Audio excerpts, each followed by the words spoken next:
Radio, l'invité politique,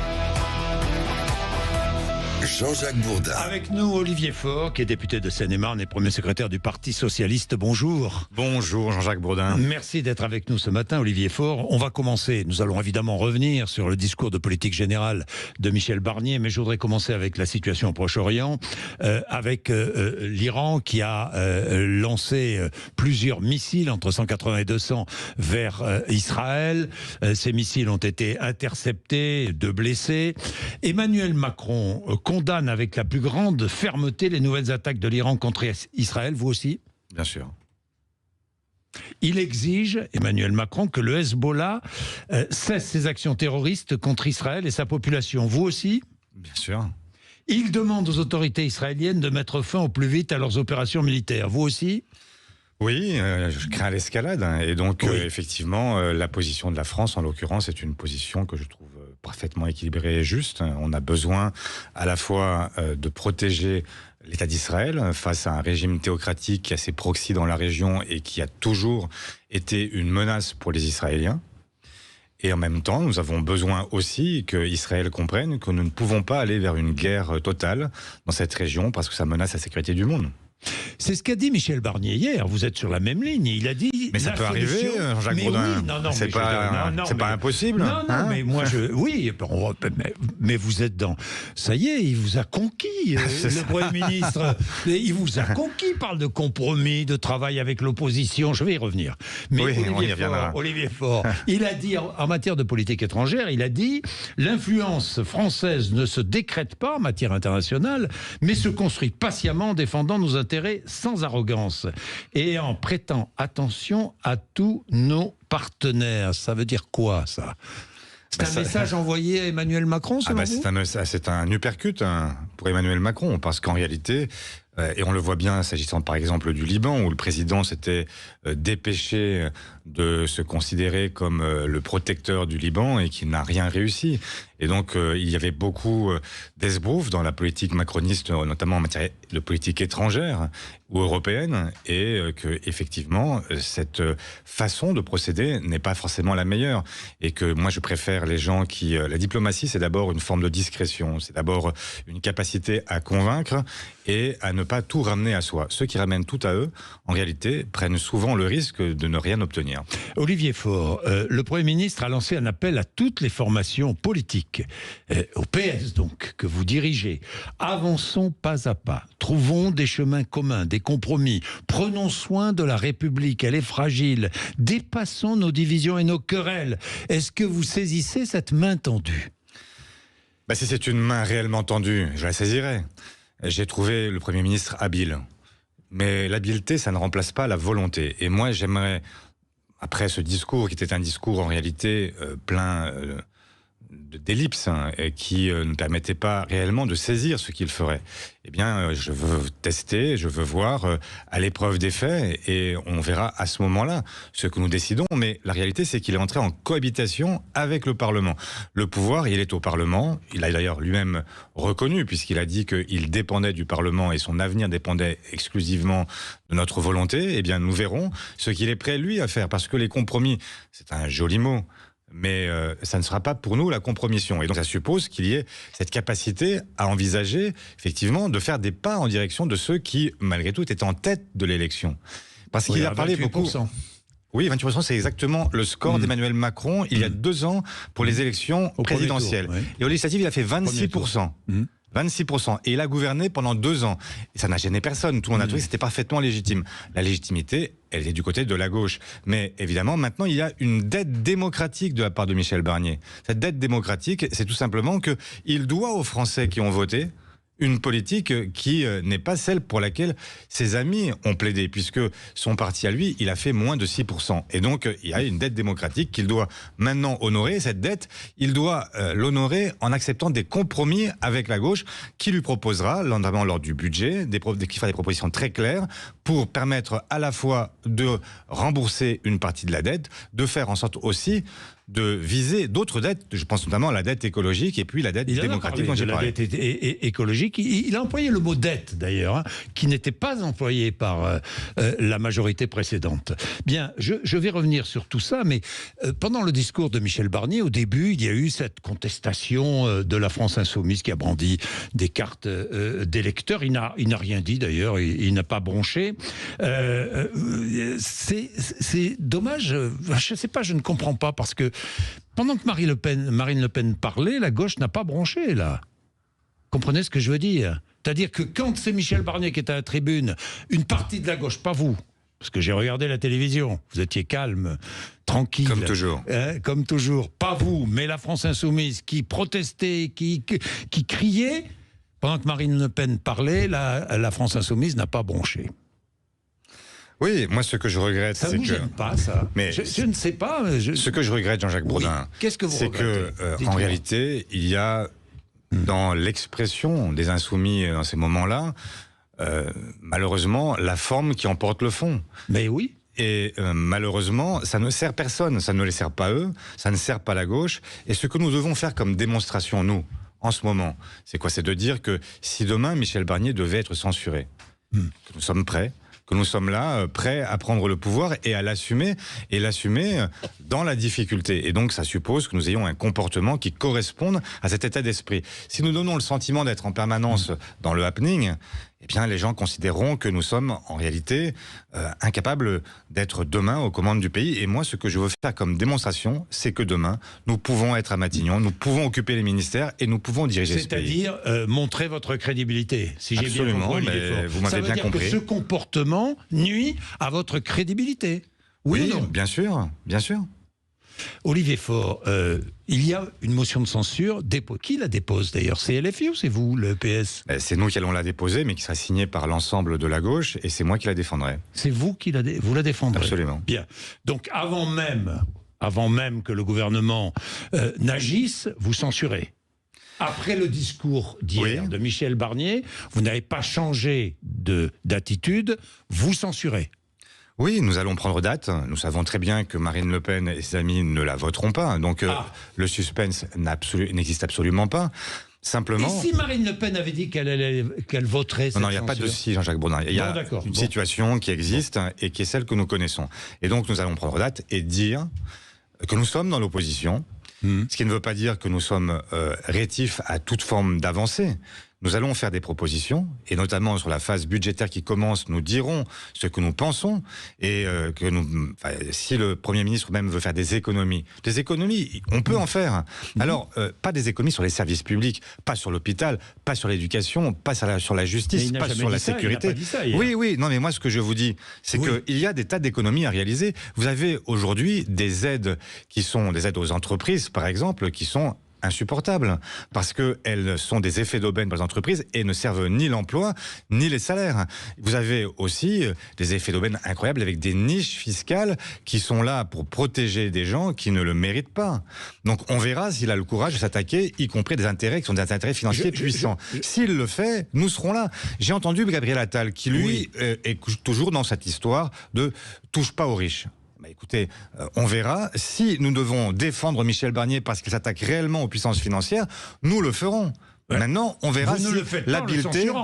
Mais nous le ferons si l'habileté ne se transforme pas en volonté. Est-ce le défendre que de le censurer? Je vous pose la question parce que... je suis dans l'opposition. Je n'ai pas non plus... Je ne suis pas là pour le défendre ni le protéger. Je dis simplement que s'il fait réellement ce qu'il annonce, c'est-à-dire qu'il va vraiment chercher l'argent là où il se trouve. C'est ce qu'il a dit hier. Oui, mais moi je suis... Non mais à la fois, donc les nouveaux impôts, c'est pour les plus riches et les grandes entreprises. Très bien, nous verrons jusqu'où il va. Donc vous et sur les économies, avant de savoir ce qu'il va faire. Et sur les économies, je censure parce que je suis dans l'opposition et que donc je dis d'où je parle. Vous êtes dans l'opposition, vous censurez. Mais Jean-Jacques Bourdin, si vous ne m'écoutez pas, ça sert à rien que je vienne. Je viens de vous dire exactement l'inverse. Je vous ai dit, en fait, je suis dans l'opposition et donc je dis d'où je parle.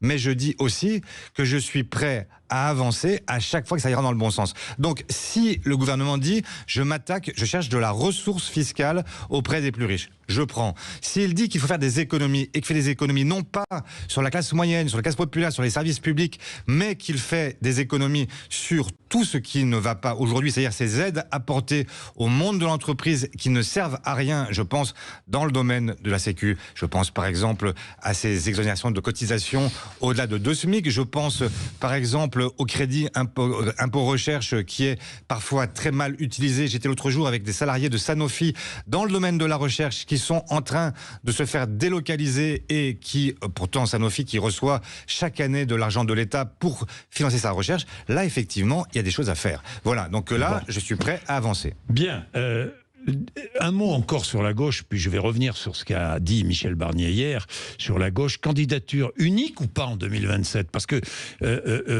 vous dites non, pas de candidature unique, mais LFI dit le contraire. Alors c'est l'inverse. C'est l'inverse, oui, pardon, c'est l'inverse, oui. Moi je dis, oui, c'est l'inverse, oui. Moi je dis effectivement oui, qu'il y a une forme d'évidence. Oui, mais candidature unique. Mais je vais vous répondre. Oui, allez-y. Donc la candidature unique, c'est en réalité une nécessité.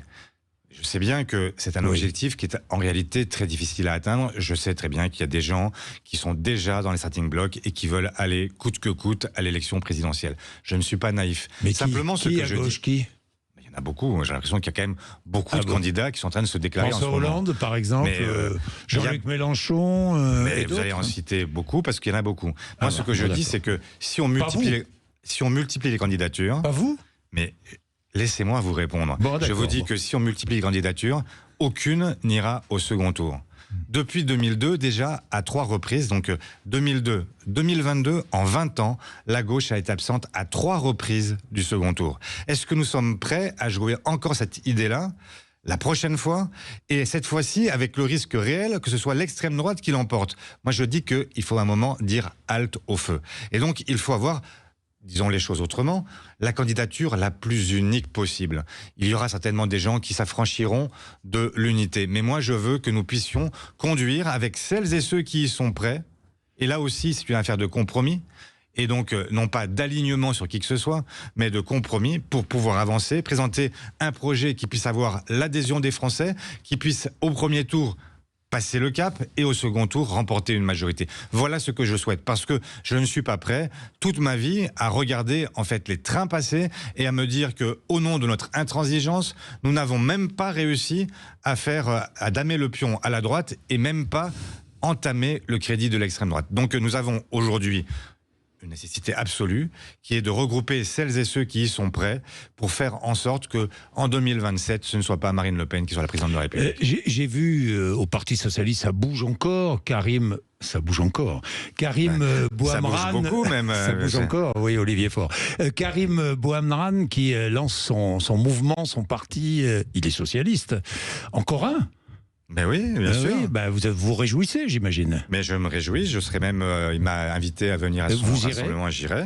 Et Karim c'est un ami, donc en fait, il n'y a pas de raison de repousser... Ne pas aller à Bram, là. Mais moi, ce que j'ai dit à tous les socialistes, pour tout vous dire, j'ai dit, moi je n'ai pas de problème avec les gens qui ont de l'ambition et qui veulent être candidats à l'élection présidentielle. C'est un droit le plus absolu, chacun a le droit. Simplement, ce que je dis, c'est qu'il faut de la discipline. Et qu'il faudra, le moment venu, choisir celui ou celle qui est le mieux placé pour l'emporter sur la base d'un projet qui est un projet partagé. C'est simple, mais ça suppose que chacun accepte l'idée que l'ambition personnelle doit à un moment s'effacer devant l'ambition collective. Est-ce qu'il ne faudra pas un jour ou l'autre choisir entre une alliance avec LFI et un chemin indépendant, plus indépendant, réunissant une social-démocratie et des socialistes qui ne veulent pas de l'extrémisme d'LFI. Mais est-ce qu'il arrivera un moment où il faudra choisir, Olivier Faure ? Non, je pense que la gauche ne peut... Vous êtes condamné à avancer avec LFI. Mais je ne suis condamné à rien. Je dis simplement que moi, ce que je souhaite, c'est faire en sorte que toute la gauche avance à un moment en ayant le désir réel de gouverner et pas simplement de témoigner ou de résister.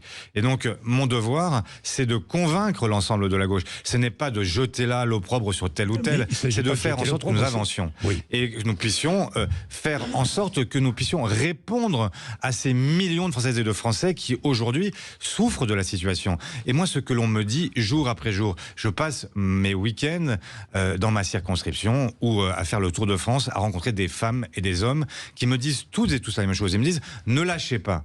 Faites en sorte que la gauche puisse avancer. Mais faites-le intelligemment. Et bien, c'est ce que je dis ce matin à votre micro. Je dis, nous devons avancer, nous devons le faire en étant crédibles, nous devons le faire en étant capables de dire que nous pouvons gouverner. J'étais, pour tout vous dire, clin d'œil à des gens avec qui j'ai mangé hier soir, j'étais dans un restaurant et d'un seul coup, les gens, une jeune femme m'interpelle et me dit, est-ce qu'on peut faire un selfie?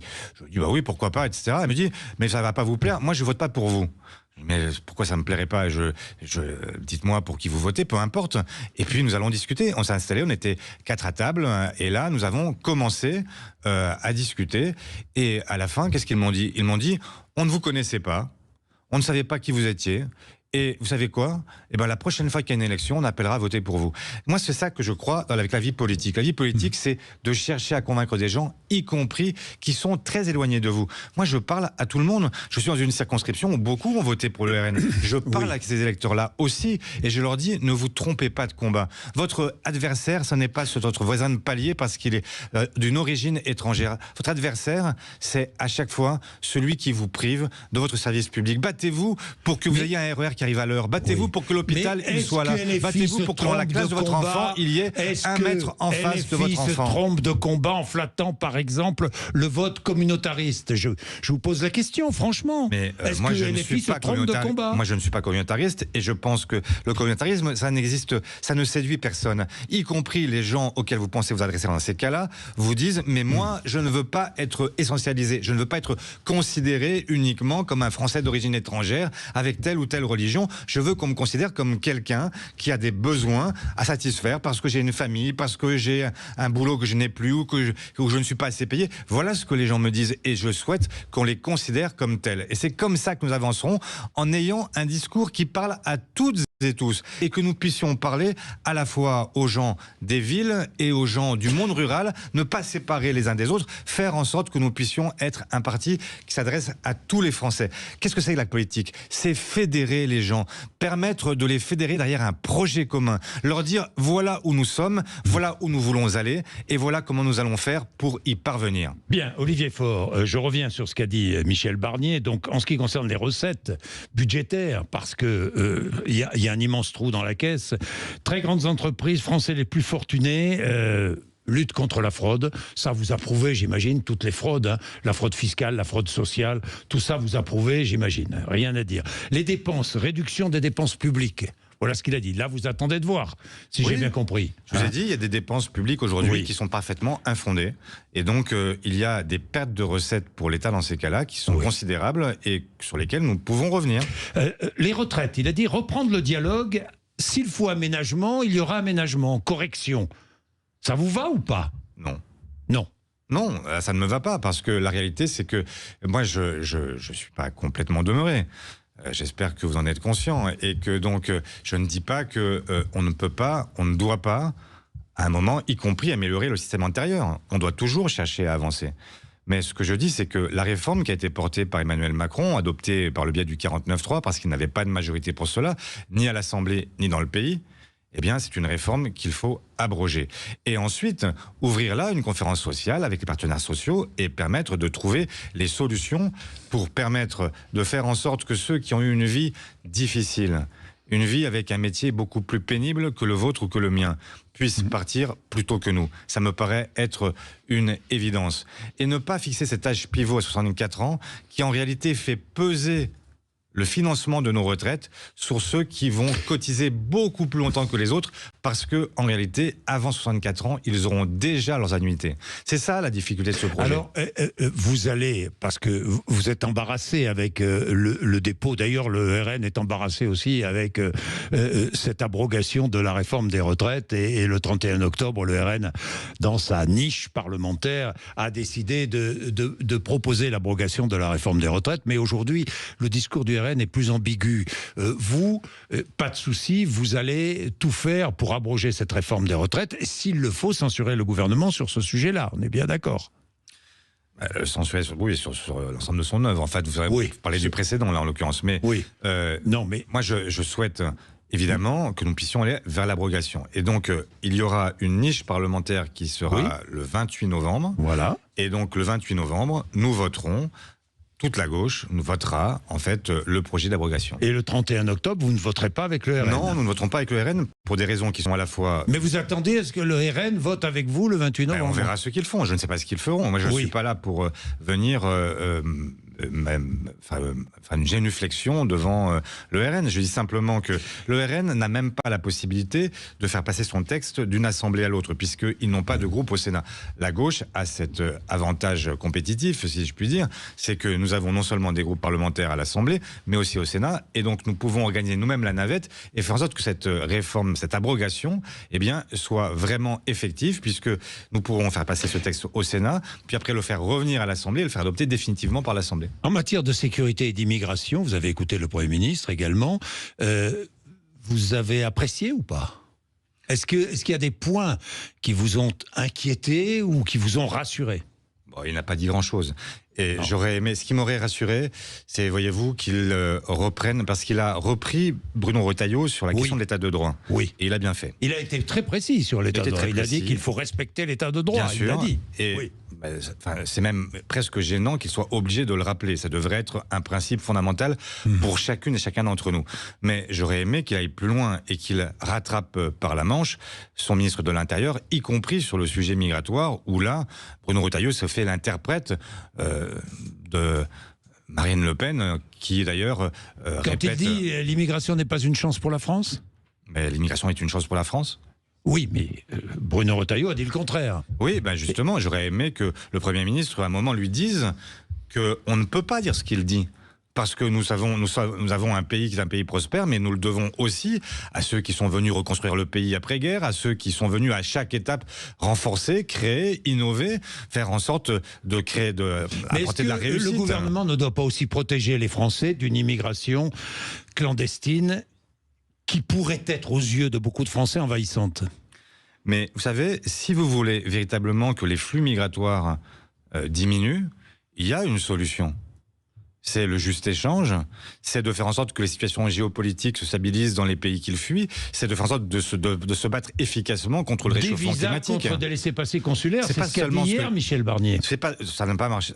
Sarkozy a essayé de le faire, et vous avez vu ce qui s'est passé avec le Maroc, ça n'a pas marché du tout. Donc franchement, ça c'est une solution d'estrade.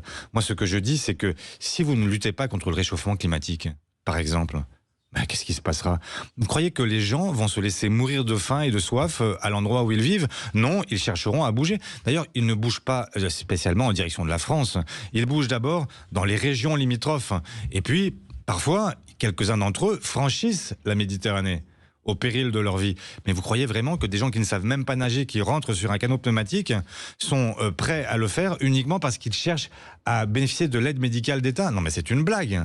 Ce qu'ils font, c'est qu'ils fuient la misère, ils fuient tout simplement une mort certaine. Donc qu'est-ce qu'il faut faire? Eh bien il faut tout simplement à un moment se dire que nous qui bénéficions de cet échange parfaitement injuste, nous qui bénéficions du travail des enfants, parce que votre téléphone, si vous avez un téléphone qui vaut 1000 € aujourd'hui, c'est parce que vous avez un môme qui à l'autre bout du monde est descendu dans la mine et qu'il a été payé une bouchée de pain. Eh bien, si nous étions capables de dire qu'il y a des échanges qui doivent être plus équilibrés entre le Nord et le Sud, que nous devons nous-mêmes, nous qui avons été les auteurs de ces grandes révolutions industrielles et qui avons bénéficié de ce confort incroyable que nous avons aujourd'hui, eh bien si nous étions capables de penser effectivement que nous avons nous aussi une dette par rapport à ces pays-là. Ils ont une dette financière, nous avons une dette qui est une dette morale, une dette coloniale, j'allais dire. Eh bien, dans ces cas-là, nous aurions peut-être quelque chose qui permettrait de réguler les flux et de le faire de la manière la plus efficace qui soit. Merci Olivier Faure d'être venu nous voir ce matin. Il est 8h58, Sud Radio, Patrick Roger, juste après les informations de 9h.